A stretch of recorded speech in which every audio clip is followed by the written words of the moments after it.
A paz do Senhor, criança, família, professores, graças a Deus por mais essa oportunidade que estamos aqui para aprender mais de Deus.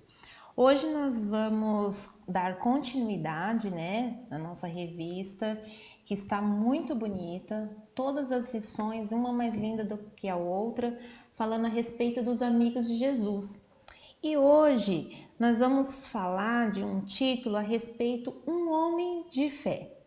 O nosso texto base, ele está em Marcos 5, 21 e no decorrer dos livros, E o nosso texto áureo, que se encontra em Marcos 5 e 36, diz assim: Não tenha medo, tenha fé. O porquê que é tão importante falar sobre fé até para as nossas crianças, para os nossos pequeninos, vocês vão entender com o decorrer dessa história. Certa vez, Jesus estava fazendo uma de suas caminhadas, falando do Evangelho, e a multidão sempre seguia Jesus. Quando de repente se destacou entre a multidão um homem por nome de Jairo. E Jairo, qual que era a diferença de Jairo? Jairo era um homem muito rico, um homem de posição na sinagoga. Sabe o que é sinagoga, crianças? É a mesma coisa que igreja. Lá se reuniam os doutores e nas sinagogas também tinham uma atenção para ensinar as crianças a palavra de Deus. E Jairo, ele era chefe de tudo isso. Então Jairo era um homem muito respeitado, era uma pessoa bem posicionada socialmente. Ele era rico, Vamos dizer assim. Jairo tinha empregados e ele era uma pessoa do bem. Mas teve uma vez que a filhinha dele ficou doente e ele ouviu falar de Jesus, E foi seguindo Jesus naquela multidão, até que ele conseguiu falar com Jesus e contou para Jesus toda a história dele. Jesus falou assim: olha, tudo bem, eu vou na sua casa, não se preocupe que essa enfermidade não é para a morte. E continuou, Jesus continuou andando e a multidão, como sempre, seguia Jesus. Gente, de repente, apareceu, deixa eu mostrar ele aqui para vocês, um dos empregados de Jairo e falou assim para Jairo: olha, não fique mais incomodando o mestre, que era Jesus, Ele falou: mas por quê? Porque a sua filha morreu. Gente, que tristeza que Jairo ficou, mas ele ficou quietinho. E Jesus, quando escutou aquilo, falou para ele: não se preocupe. E foi até a casa de Jairo. Quando chegou lá, vou mostrar aqui para vocês, Jesus encontrou, uma grande multidão na casa de Jairo, Estava aqui a mãe dela e a criança estava morta, Quando Jesus entrou naquela casa, que viu as pessoas tristes, chorando, preocupadas, Jesus falou assim: parem com isso, não precisam chorar, porque a menina apenas dorme. Sabe, crianças, há momentos na nossa vida que quando a gente está rodeado de multidão, de pessoas do nosso lado, no lugar dessa multidão ajudar, ela meio que atrapalha.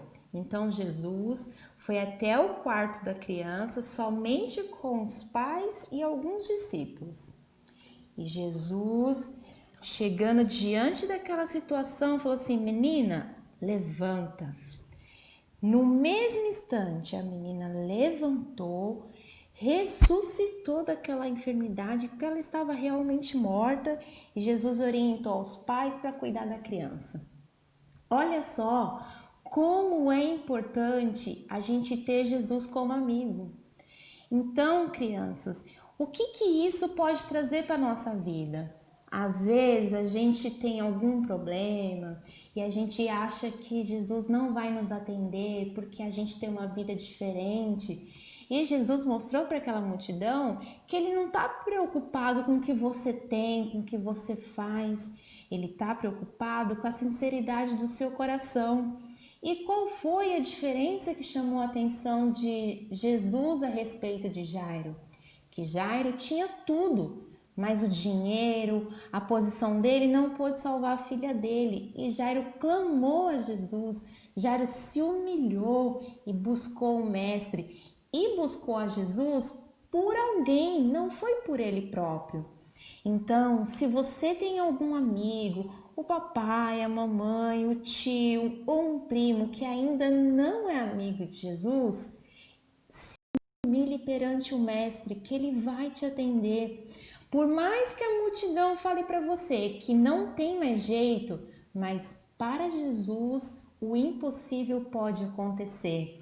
Então não desista, faça igual Jairo, insista, siga Jesus, se derrame na frente dele. Jesus, eu tenho dinheiro, eu tenho fama, eu sou youtuber, eu tenho muitos amigos, mas nada disto substitui a presença de Jesus, porque só ele pode operar um milagre.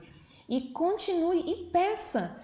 Peça por alguém da sua casa, da sua família, um amigo seu, que Jesus pode te atender. Mesmo se parecer difícil, impossível, mas faça igual Jairo. Não reclame, continue seguindo a Jesus, que ele pode te revelar um grande milagre. Então, assim como Jairo foi firme na fé dele, que nós possamos ser firmes e crer que em Jesus conseguiremos alcançar a vitória. Fiquem com Deus, até a próxima aula, se Deus quiser. Amém.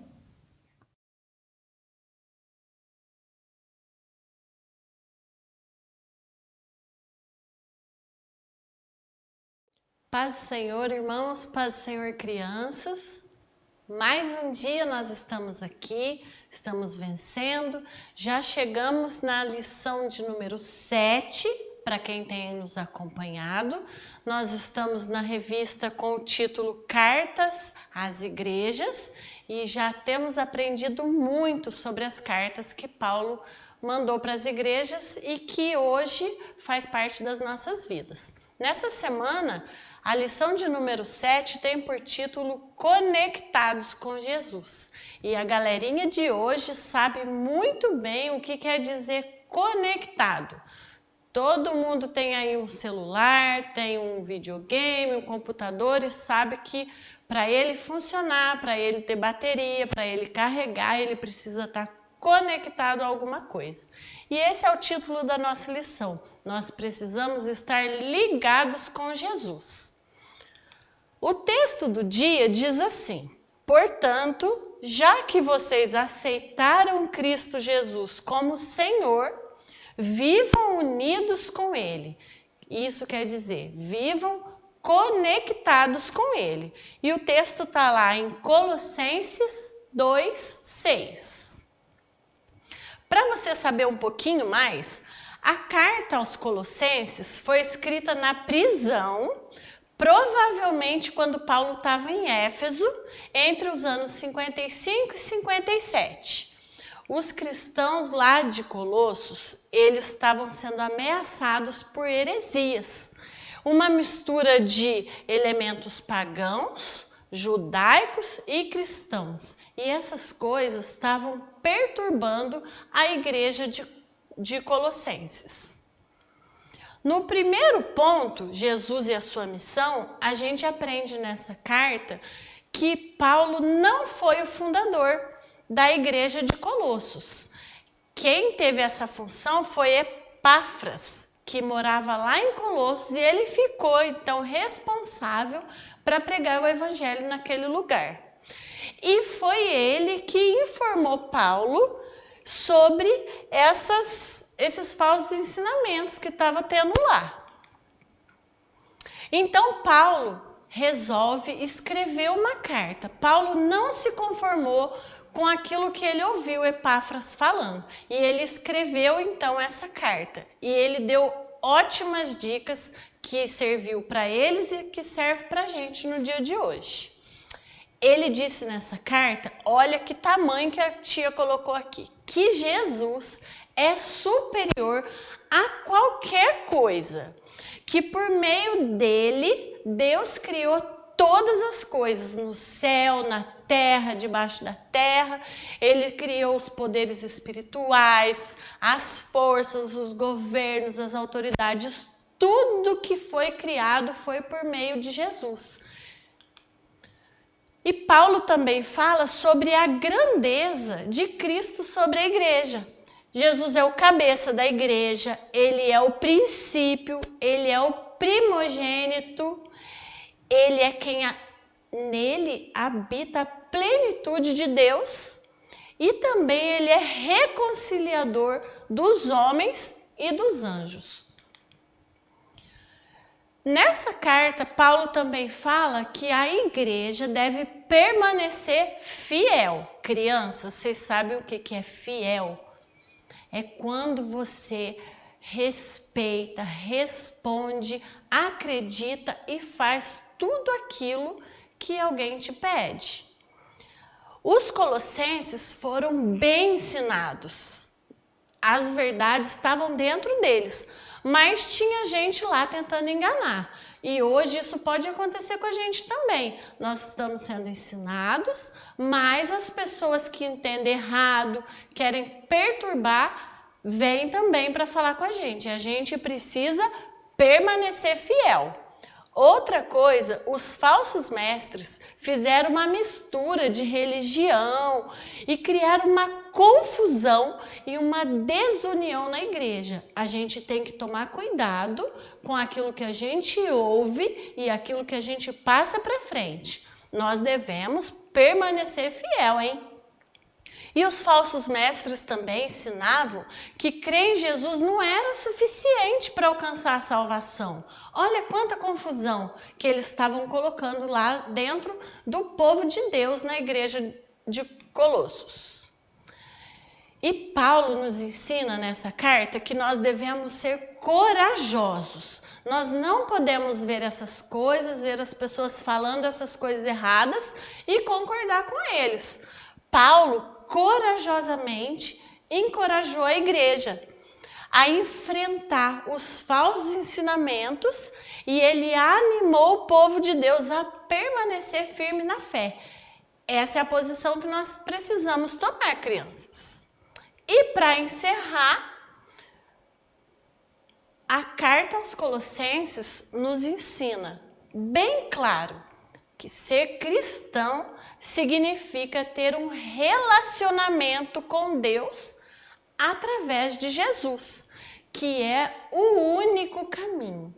Só através dele, tudo foi feito por ele, tudo é para ele. E nós precisamos, assim como Paulo ensinou aos Colossenses, nós precisamos permanecer em todo o tempo fiéis a Deus e a palavra dele, tá certo? Um abraço, uma boa semana e que Deus abençoe e alcance a tua casa e a tua família em nome de Jesus.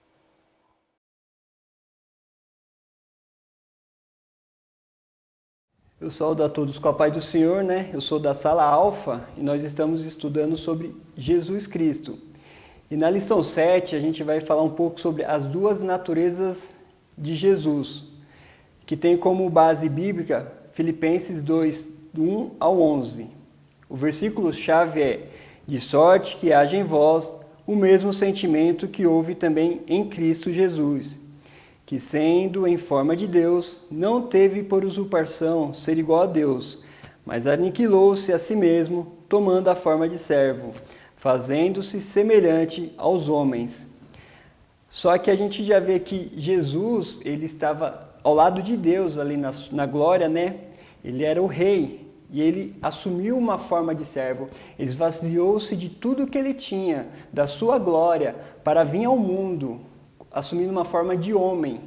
E para quê? Para nos ligar a Deus, pois o mundo ele já estava se separando de Deus através do pecado.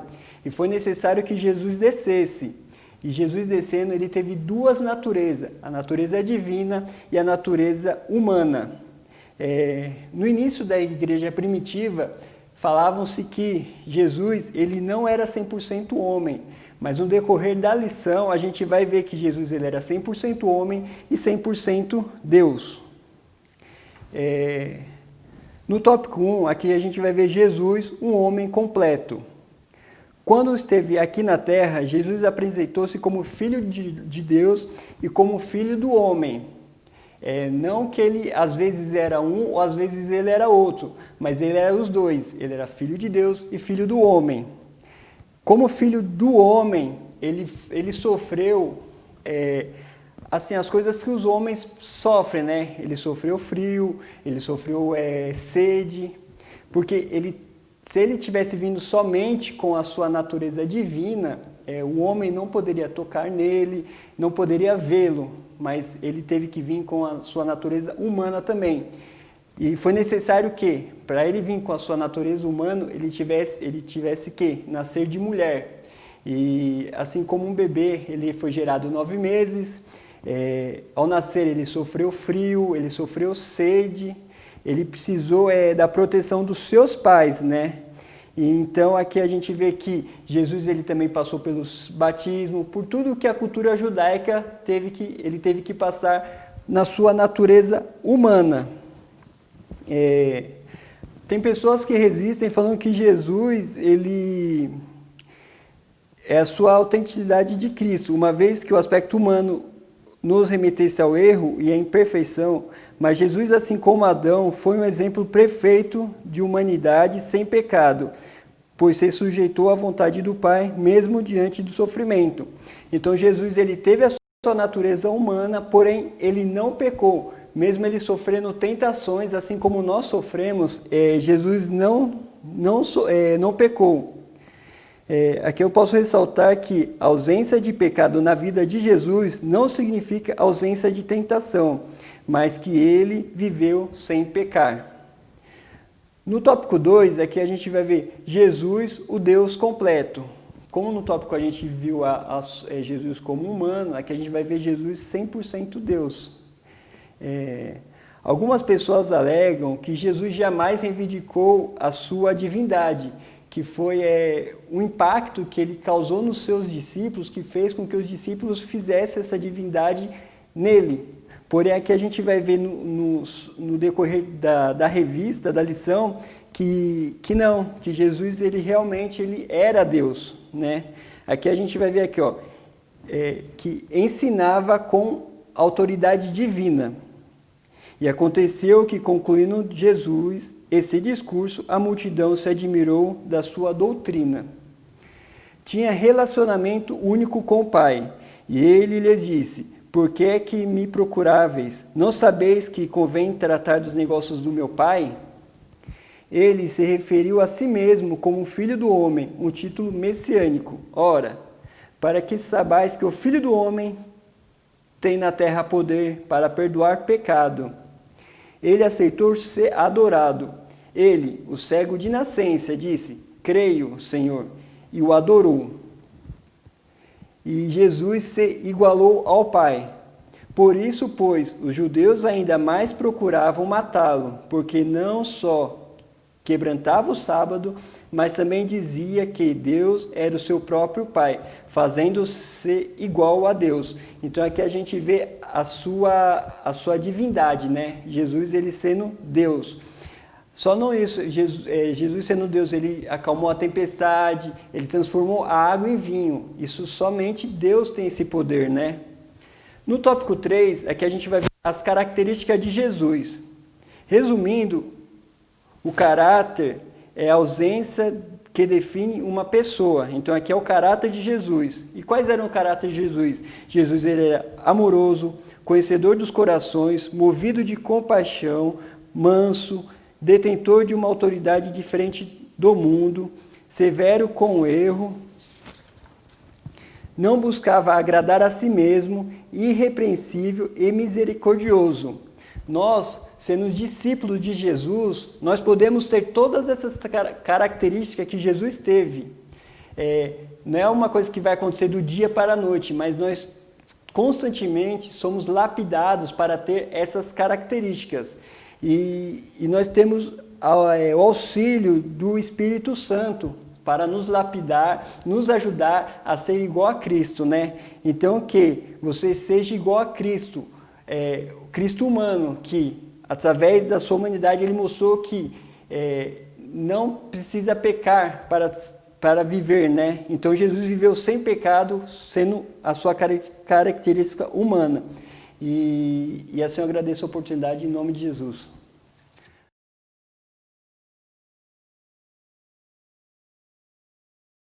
A paz do Senhor, turma da classe Seguidores de Cristo, tudo bem com vocês? Hoje a gente vai estar estudando sobre a nossa lição número 7, que fala sobre a ética cristã na vida acadêmica. É um tema muito interessante, que eu acredito que boa parte, né, de todos vocês estão passando ou já passaram por esse ciclo da vida, né, da vida acadêmica. A lição tem uma proposta muito interessante, que ela fala sobre a questão da vida acadêmica voltado para os universitários, né? Então, eu acredito que é bem focado nessa área, né, de abrangência de estudos. E é uma lição muito rica. Acredito que todos que têm acesso a essa lição aí vai poder sair um pouco mais edificado através dessa lição. O nosso texto de referência se encontra em Romanos 12, versículos 1 e 2. A gente já vai estar lendo ele aqui. Diz assim: portanto, meus irmãos, por causa da grande misericórdia divina, peço que vocês se ofereçam completamente a Deus como um sacrifício vivo, dedicado ao seu serviço, agradável a Ele. Esta é a verdadeira adoração que vocês devem oferecer a Deus.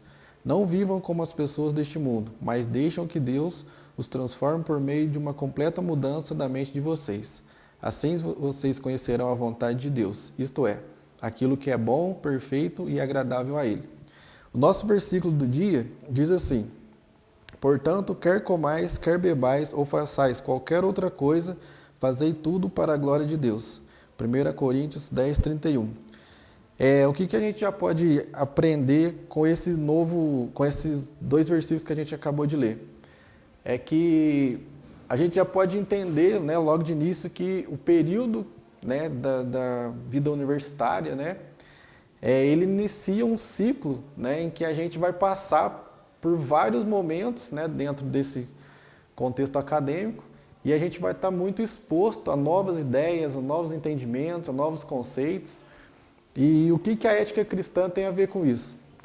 A partir do momento que a gente ingressa nessa vida acadêmica, a gente passa a ter uma diversidade muito grande, né, de opiniões, de conceitos que talvez a gente não teve durante uma vida escolar. Então é muito interessante, né, a gente como entendedores da palavra de Deus saber que o cristianismo ele é muito mais do que uma filosofia qualquer que o mundo pode oferecer como um recurso para a gente. A cultura cristã ela é uma contracultura, se a gente pode assim dizer.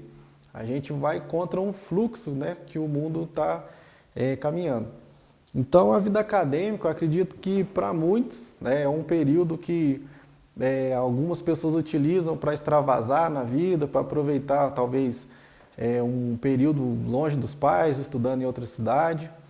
Mas para o cristão, né, o verdadeiro cristão, talvez seja um período que vai fortalecer mais ainda a sua fé.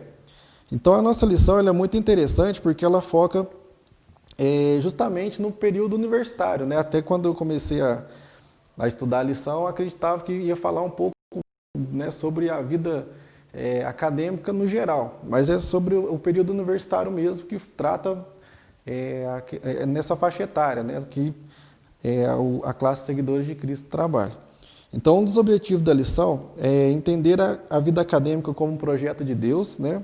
Ao contrário do que a gente às vezes pensa, que Deus talvez esteja caminhando em paralelo com isso, né? Na verdade, Ele está inserido nisso, né? Então, a vida acadêmica, eu costumo dizer que ela tem a capacidade de revelar, na verdade, muita coisa sobre Deus, né? Independente da área de atuação, seja em exatas, humanas, biológicas. Então é muito interessante a gente ter essa consciência, né, de que Deus ele está inserido no meio acadêmico, ele tem total interesse de estar próximo e junto a nós nesse período. Uma coisa muito interessante é que a gente deve sempre associar, né, o tópico 1 fala isso, que é um crescimento necessário, né? Então, assim, no nosso dia a dia, no nosso cotidiano, a gente vê que às vezes a gente é muito cobrado, às vezes a gente é muito, de certa forma, induzido, né, a ser muito mais produtivo que nós já somos. Então, a gente às vezes tem um curso, a gente acaba vendo a necessidade de fazer outro curso para se manter no mercado de trabalho. Só que a lição ela trata de um ponto de vista muito legal, que ela fala que a gente deve buscar esse direcionamento de Deus, né? O que a nossa área de atuação, o que a nossa área de estudo pode agregar, né, como algo realmente que cresça alguma coisa nova no reino de Deus, né? Que alguma coisa a gente possa somar nesse meio acadêmico. O tópico 2, ele fala que, o tópico 1, 2, ele fala que a gente deve se comprometer com os estudos, né? Não é simplesmente a gente estar tendo ali bons comportamentos, né, dentro da ética cristã, mas a gente realmente se aplicar nos estudos, né? Não é chegar na universidade e achar que a gente joga tudo nas mãos de Deus e que na parte dos estudos vai dar tudo certo, né? Na verdade, é o que a gente deve buscar mesmo, é se comprometer com os estudos. O tópico de número 2, ele trata justamente sobre a questão da mente. Como que a gente deve cuidar da nossa mente nesse período, né? Então, provavelmente a gente vai passar, né, quem já estudou, quem está estudando, vai passar por muitos conceitos diferentes daquele, né, que a Bíblia prega, daquele que a Bíblia expõe para a gente. Então, é muito importante a gente cuidar da nossa mente. A Bíblia enfatiza muito isso, né, que a mente dela provém as saídas da vida, né? Então, é muito importante a gente ter o nosso conceito, a nossa fé baseada nos princípios cristãos. O tópico número 3, ele vai tratar sobre a questão de como que a gente pode estar inserido no meio acadêmico como verdadeiros missionários, né? Então, um dos objetivos, né, além da gente poder estar ali gerando recursos realmente para a sociedade em si, é realmente usar o campo universitário como um campo missionário, da gente poder levar a palavra de Deus, levar os ensinamentos de Deus, através da nossa conduta, através da nossa prática, né, cristã, e a partir disso estar consciente realmente da nossa missão, né, o que a gente está fazendo dentro de um campo acadêmico, qual é a vontade de Deus, né, o querer de Deus sobre nós. Então, a conclusão basicamente é isso, que o cristão genuíno, ele vai ser muito zeloso sobre a sua fé, independente do ambiente que ele esteja. Então, talvez dentro do ambiente acadêmico, isso vai ser um pouco mais, de certa forma, testado, se assim a gente pode dizer, pela questão da variedade de pensamentos, de conceitos, de filosofias. Então, é muito importante a gente aprender sobre isso. Essa lição é muito rica, traz muitos exemplos, né, sobre como a gente pode, de fato, influenciar, né, dentro da nossa universidade, onde a gente estiver, para que a gente possa expandir o reino de Deus por onde a gente passar. É isso aí, eu agradeço essa oportunidade. Deus abençoe.